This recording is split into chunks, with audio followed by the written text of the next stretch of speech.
Friends, subscribe कीजिए घर संसार वास्तु शास्त्र को और दबाइए इस नोटिफिकेशन बेल को ताकि आप देख सकें हमारे वीडियो को सबसे पहले।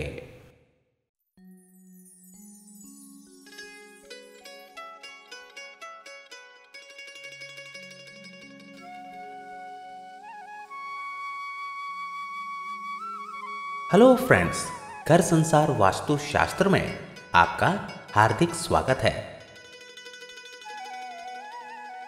क्या आप जानते हैं कि महिलाओं को होने वाले मासिक धर्म का पुराणों में उल्लेख शामिल है? उन्हें मासिक धर्म क्यों होता है, इस पर एक पौराणिक कथा भी मौजूद है जो इंद्रदेव से संबंधित है। भागवत पुराण में वर्णित एक कथा के अनुसार एक बार बृहस्पति, जो देवताओं के गुरु थे, वे इंद्रदेव से काफी नाराज हो गए। इसके चलते असुरों ने देवलोक पर आक्रमण कर दिया और इंद्र को अपनी गद्दी छोड़कर भागना पड़ा। असुरों से खुद को बचाते हुए वे सृष्टि के रचनाकर भगवान ब्रह्मा के पास पहुंचे और उनसे मदद मांगने लगे। तब ब्रह्मा जी ने उन्हें बताया कि उन्हें एक ब्रह्म ज्ञानी की सेवा करनी चाहिए। यदि वह प्रसन्न हो जाएं, तभी उन्हें उनकी गद्दी वापस प्राप्त होगी। आज्ञा अनुसार इंद्रदेव एक ब्रह्म ज्ञानी की सेवा में लग गए, लेकिन वे इस बात से अनजान थे कि उस ज्ञानी की माता एक असुर थी, इसलिए उसके मन में असुरों के लिए एक विशेष स्थान था।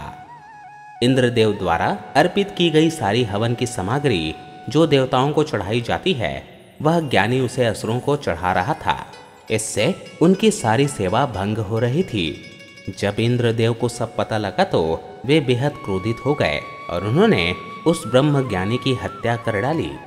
एक गुरु की हत्या करना घोर पाप था, जिस कारण उन पर ब्रह्म हत्या का पाप आ गया। ये पाप एक भयानक राक्षस के रूप में इंद्र का पीछा करने लगा। किसी तरह इंद्र ने खुद को एक फूल के अंदर छुपाया और 1,00,000 साल तक भगवान विष्णु की तपस्या की।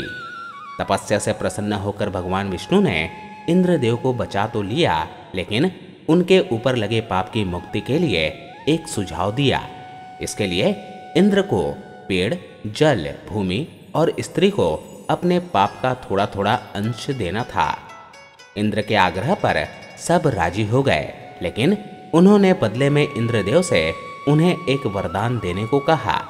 सबसे पहले पेड़ ने उस पाप का 1/4 हिस्सा ले लिया, जिसके बदले में इंद्र ने उसे एक वरदान दिया। वरदान के अनुसार पेड़ चाहे तो स्वयं ही अपने आप को जीवित कर सकता है। इसके बाद जल को पाप का हिस्सा देने पर इंद्रदेव ने उसे अन्य वस्तुओं को पवित्र करने की शक्ति प्रदान की।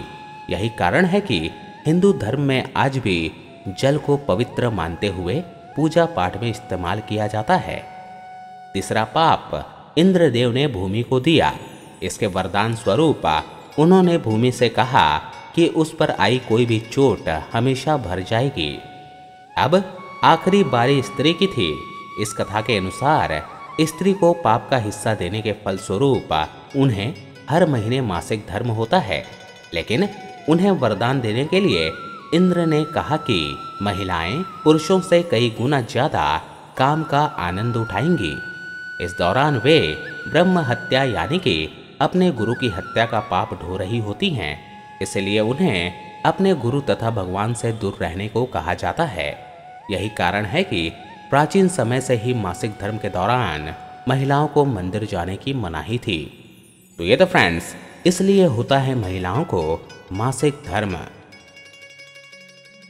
आपको ये वीडियो पसंद आया हो तो कृपया लाइक और शेयर करना ना भूलें।